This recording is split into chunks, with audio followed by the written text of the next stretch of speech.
La France, le pays qui n'aurait jamais dû survivre, mais qui façonne aujourd'hui le monde. La France est un pays fini. Si vous pensez cela, vous êtes complètement déconnecté des réalités géopolitiques actuelles. En ce moment même, dans une salle de conférence au cœur de la Sorbonne, un rapport choc laisse l'élite intellectuelle sans voix. L'hégémonie américaine est terminée. Désormais, nous n'avons d'autre choix que de suivre cette nation aux allures de monstre. La véritable nature de la France, qui stupéfie et effraie désormais les sommités du monde entier. Comment ce pays, relativement petit, sans ressources naturelles abondantes et au déclin démographique annoncé, a-t-il pu devenir le cœur battant qui domine le monde? Cela s'explique par une loi de survie presque insensée, qui renverse toutes nos certitudes. Êtes-vous prêt pour cette vérité bouleversante que le monde a redoutée? Voici la véritable raison pour laquelle le monde craint la France. L'avenir n'est plus une promesse radieuse. L'intelligence artificielle remplace les humains et la jeune génération a renoncé à ses rêves. La croissance stagne, la technologie a atteint un plateau. Université de la Sorbonne, amphithéâtre de géopolitique. Le professeur Jean-Pierre Dubois prend lentement la parole. Et pourtant, il existe un pays fascinant. Une seule nation a refusé de se soumettre à ses lois. Les lumières se tamisent, un écran s'allume. Un drapeau tricolore apparaît lentement. La France. On aurait pu entendre une mouche voler. Pendant 10 secondes, un silence de plomb s'installe parmi les 150 étudiants. La voix du professeur résonne à nouveau. Ce n'est pas un miracle. C'est simplement une habitude, nommée France. Et aujourd'hui, la communauté internationale s'interroge. Comment ce petit pays a-t-il pu renverser l'ordre établi mondial? Plongeons ensemble au cœur de ce phénomène stupéfiant. Hayek, cette histoire incroyable nous vient directement des États-Unis. Dites-moi dans les commentaires depuis où vous nous regardez. Je veux aussi entendre vos récits. Mais avant, un petit instant, si vous pouviez cliquer sur le bouton s'abonner, cela nous aiderait énormément à produire plus de contenu. Commençons sans plus tarder. Il y a un pays qui ne devrait pas exister. Sa disparition serait logique, tant d'un point de vue géopolitique qu'historique. Et pourtant, aujourd'hui, cette nation tient entre ses mains le cœur de l'économie mondiale, et sans elle, le monde s'arrêterait de tourner. Bonjour, je m'appelle Jean-Pierre Dubois. J'ai passé ma carrière à la Sorbonne à étudier les grandes puissances et à analyser les empires. Pourtant, ce petit pays européen a pulvérisé toutes mes équations. La France, aujourd'hui, je vais vous révéler cette thèse qui défie le sens commun. Récemment, j'ai donné une conférence spéciale au département de relations internationales de la Sorbonne. En entrant dans l'amphithéâtre, j'ai été stupéfait. Plus de 300 étudiants remplissaient la salle jusqu'au couloir. Le double de mon audience habituelle. J'ai demandé sans détour, connaissez-vous le lauréat du dernier prix Nobel d'économie? Quelques-uns ont hoché la tête. J'ai projeté sa photo sur l'écran. Toute sa vie, il a étudié une seule question. Pourquoi certains pays réussissent-ils et d'autres échouent? Il a analysé toutes les nations du monde, et il n'en a désigné qu'une seule. J'ai haussé la voix. Le pays qu'il a cité était la France. L'amphithéâtre est devenu silencieux. J'ai écrit en grand sur le tableau les 3 caractéristiques des Français. Tous les étudiants ont saisi leur stylo. J'ai écrit la première. Un peuple à l'esprit le plus vif du monde et en même temps le plus rigoureux. Marie, une étudiante américaine, a levé la main. À sa question sur une possible exagération, j'ai simplement projeté des données. Nombre de médailles Fields, le Nobel des mathématiques, la France est au sommet mondial. Un murmure a parcouru la salle. Mais ce n'est pas tout. Ce peuple si brillant est aussi l'un des plus attachés à l'éducation. Le taux d'alphabétisation est proche de 100% depuis des siècles. Dès la Troisième République, l'école est devenue gratuite et obligatoire pour tous, généralisant l'éducation à l'ensemble du peuple. J'ai affiché les données sur l'accès à l'enseignement supérieur. Une grande majorité de la population a fait des études supérieures, notamment via ces fameuses grandes écoles. James, un étudiant britannique, avait l'air stupéfait. J'ai continué. Mais ce n'est pas tout. Regardez la deuxième caractéristique. J'ai écrit au tableau un peuple d'artisans qui absorbe les nouvelles technologies et les élève instantanément au rang d'art, le savoir-faire. Li, un étudiant d'origine chinoise, apparut perplexe. Après une pause, j'ai projeté des données sur l'aéronautique et le luxe. Voici la part de marché des composants critiques pour les avions civils. J'ai affiché le chiffre en grand.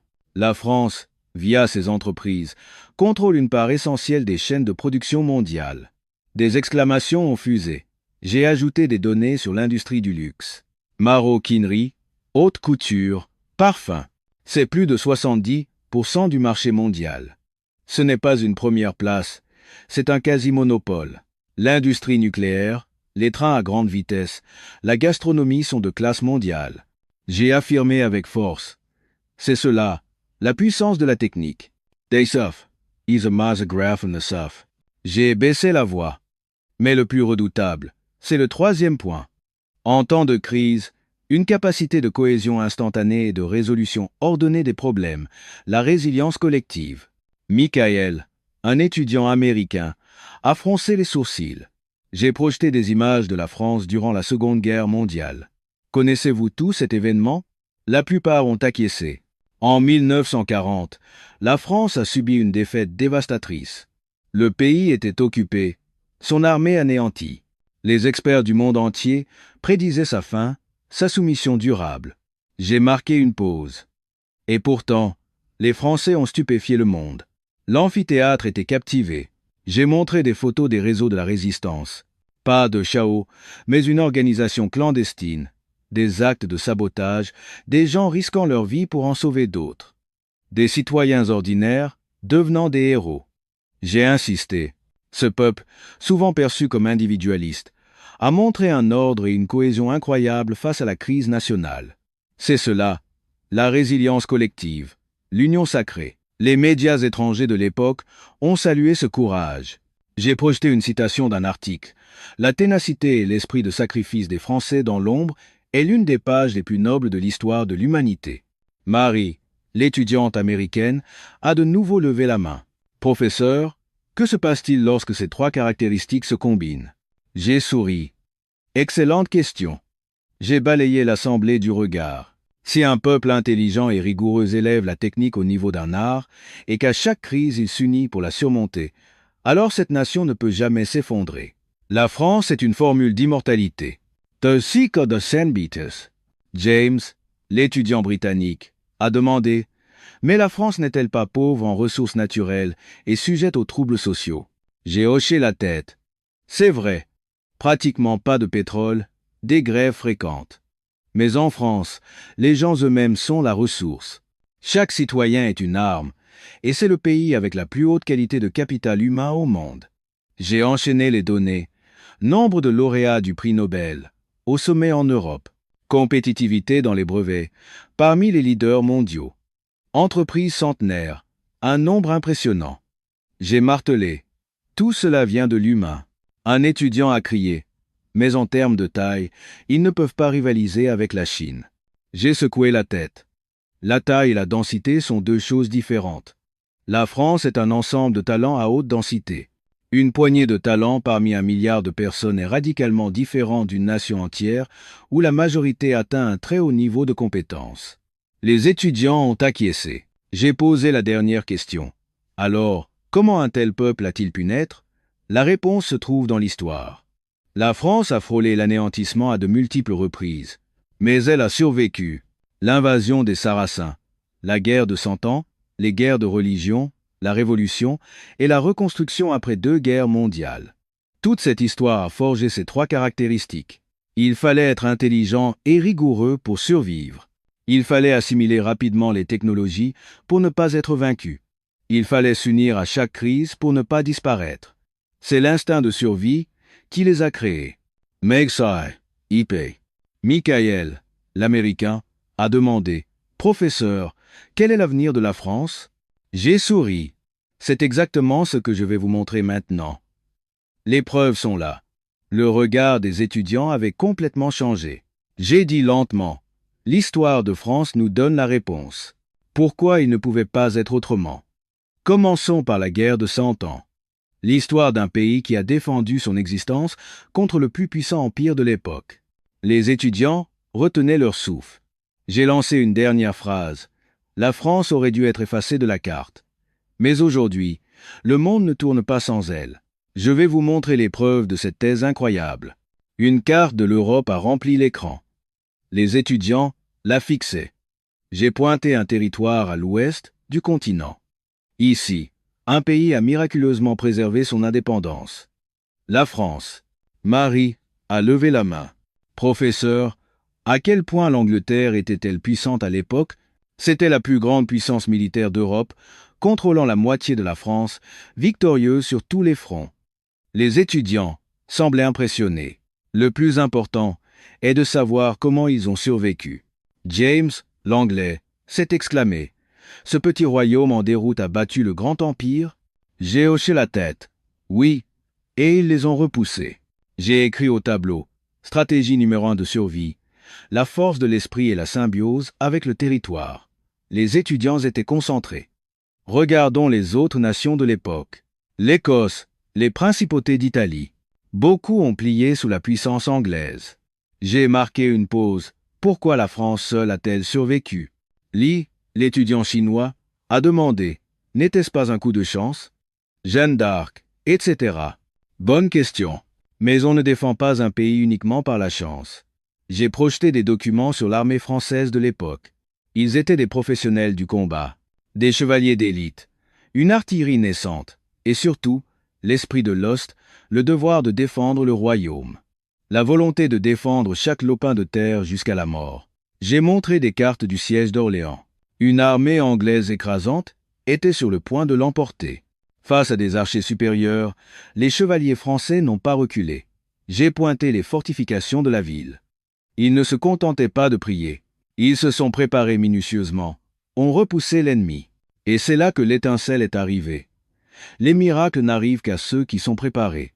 Le silence s'est fait dans la salle. La plus grande armée d'Europe a été brisée sur les rives de la Loire. Et ce n'est pas tout. J'ai avancé dans le temps. 19e siècle, l'ère post-révolutionnaire. Alors que la plupart des monarchies européennes se liguaient contre elle, seule la France a réussi à non seulement survivre, mais à exporter son modèle. J'ai montré des images de l'époque napoléonienne, des administrateurs, des scientifiques, le code civil. En quelques décennies, elle est passée de l'ancien régime à un État moderne. C'est ce qu'on appelle l'assimilation créatrice, conserver l'esprit français, tout en adoptant et en perfectionnant les techniques universelles. J'ai insisté. Même face aux plus grandes puissances, la France a toujours appris, changé et s'est défendue. Marie a demandé. Professeur, pourquoi la France était-elle si forte? J'ai écrit au tableau. Excellente question. J'ai projeté une analyse. Premièrement, une capacité d'apprentissage radicale. Si une idée est bonne, ils l'apprennent instantanément, même de l'ennemi. Deuxièmement, une capacité d'amélioration. Ils prennent une chose et la perfectionnent au-delà de l'original. Troisièmement, la cohésion. Quand la survie de la nation est en jeu, ils montrent une unité surprenante. Michael, l'Américain, a dit « Professeur, ce n'est pas une histoire ancienne ?» J'ai secoué la tête. Cet ADN est vivant aujourd'hui dans l'amélioration continue d'Airbus, dans l'innovation de Dassault Systèmes et dans l'élan de solidarité nationale après les attentats. Antoine, un étudiant français, était assis, l'air peu assuré. Je l'ai regardé et lui ai souri. Antoine, vos ancêtres n'ont pas eu que de la chance. Passons maintenant au grand siècle, sous Louis XIV, un pays qui a créé une période de paix intérieure relative de plus d'un siècle. Cette fois, je vais vous montrer les preuves culturelles et techniques. Les étudiants attendaient, retenant leur souffle. J'ai dit que j'allais parler des automates de Vaucanson et de l'art de Versailles. Ils étaient intrigués. J'ai écrit un chiffre en grand au tableau. 150 ans. Une période de paix et de stabilité culturelle aussi longue est rare dans l'histoire du monde. J'ai projeté une vue de Paris à l'époque. Paris était l'une des plus grandes villes du monde. Plus peuplée que Londres, incroyablement active et le centre de la pensée européenne. J'ai regardé les étudiants. Connaissiez-vous le taux d'alphabétisation en France, à cette époque? Plusieurs ont secoué la tête. J'ai dit lentement, il était parmi les plus élevés du monde. Les petites écoles paroissiales étaient partout. Pas seulement les nobles, mais aussi les bourgeois et les artisans savaient lire et écrire. J'ai insisté. C'est pour cela que la révolution et la modernisation rapide ont été possibles. L'ensemble de la nation possédait des connaissances de base. James, l'Anglais, a dit avec admiration, « La France est vraiment un pays incroyable. » J'ai souri et acquiescé. De plus, l'obsession pour la technique était déjà là. Regardez les automates. J'ai montré une vidéo du canard digérateur de Vaucanson. Il bougeait, mangeait, digérait et déféquait. Les étudiants ont laissé échapper des exclamations de surprise. C'est l'ancêtre de la robotique moderne. L'âme artisanale et ingénieuse des Français était déjà accomplie il y a des siècles. Marie a levé la main. « Professeur, pourquoi cette technologie n'a-t-elle pas été utilisée pour la guerre ?» J'ai répondu « Ce n'était pas nécessaire à ce moment-là. La France consolidait sa puissance, développait sa culture. C'est précisément parce qu'il y avait la paix que la technique a pu s'élever au rang d'art. » J'ai écrit à nouveau au tableau.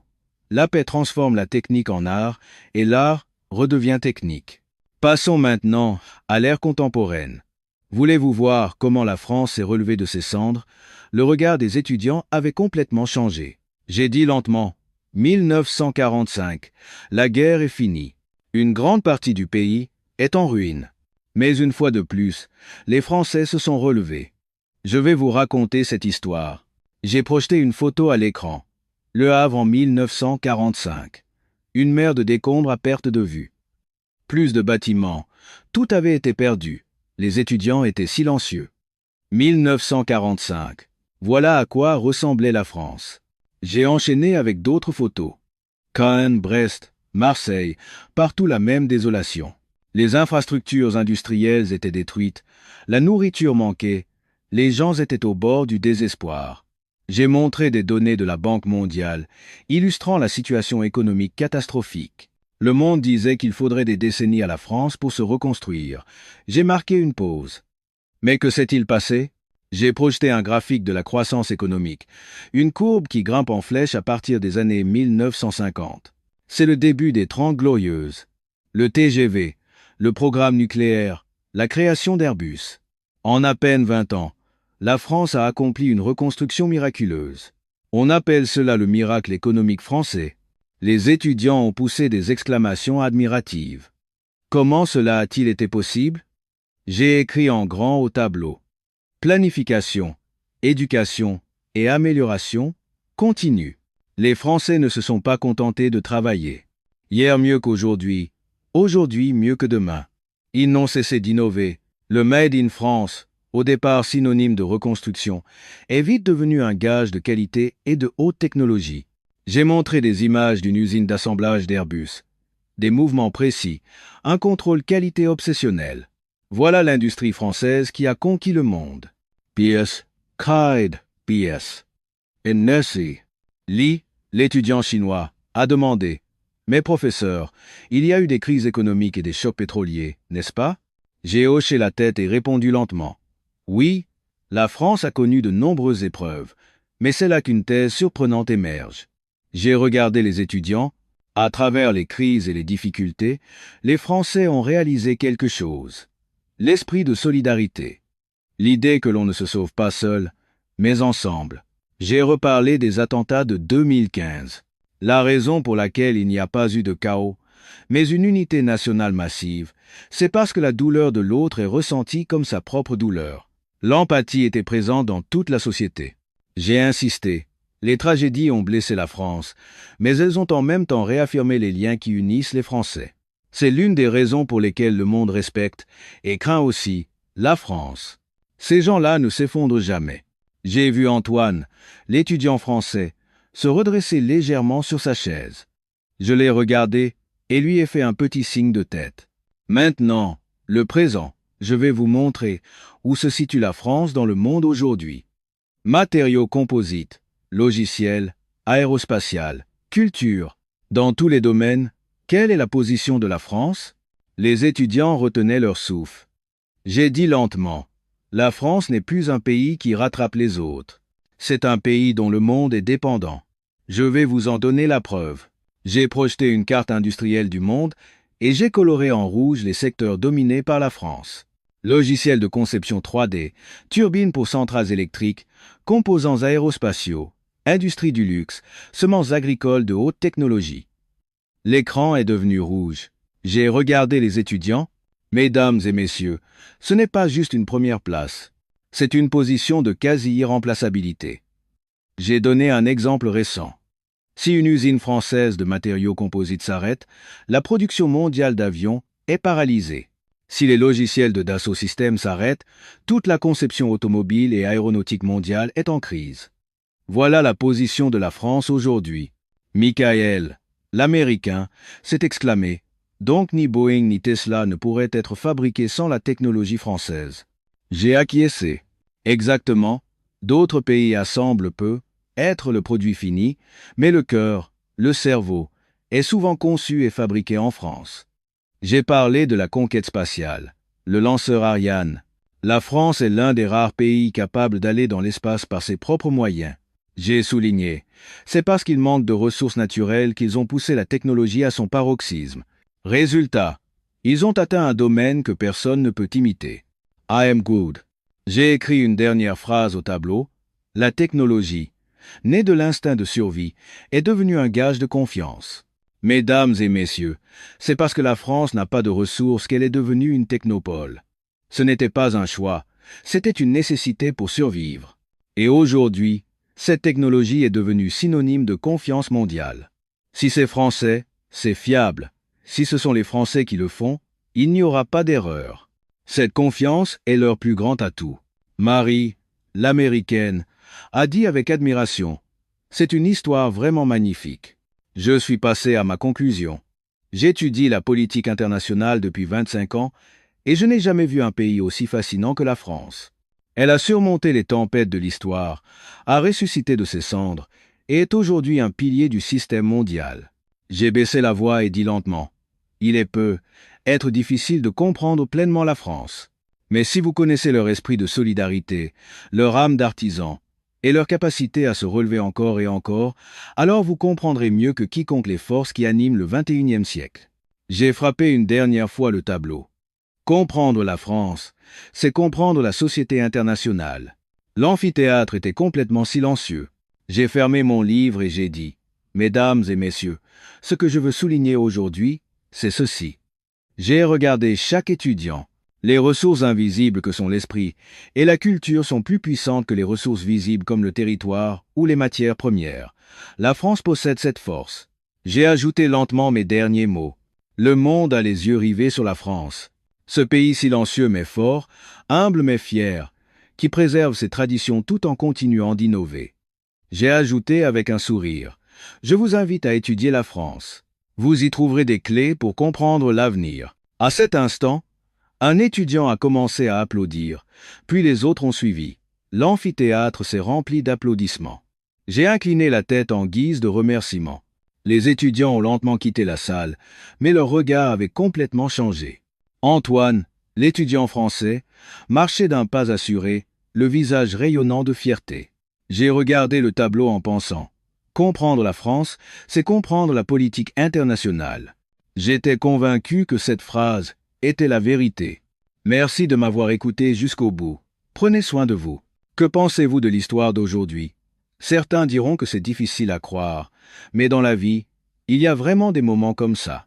Des situations qui semblent insurmontables, mais d'où l'on tire une force étrange pour se relever. On se demande parfois d'où vient cette force. Sans l'aide de personne, le cœur qui nous pousse à faire un pas en avant. C'est être comme une pierre qui s'est endurcie, petit à petit, au fil de notre vie. Au fond, la vie semble moins résider dans les grands succès que dans le processus même de se relever après chaque chute. J'espère que l'histoire d'aujourd'hui nous donnera à tous l'occasion de nous arrêter un instant et de nous demander « Où suis-je en ce moment ?» Et parfois, même sur un chemin sans réponse claire, n'est-ce pas cela, la vie, que de continuer à avancer en silence? Laissez vos pensées dans les commentaires ci-dessous. Et partagez cette histoire inspirante avec votre entourage pour en discuter ensemble. Enfin, cela ne prend qu'une seconde. Votre abonnement, votre j'aime et l'activation des notifications sont un immense soutien pour la création de nos vidéos. C'était Histoires émouvantes qui vous transmet des émotions avec sincérité. Passez une excellente journée.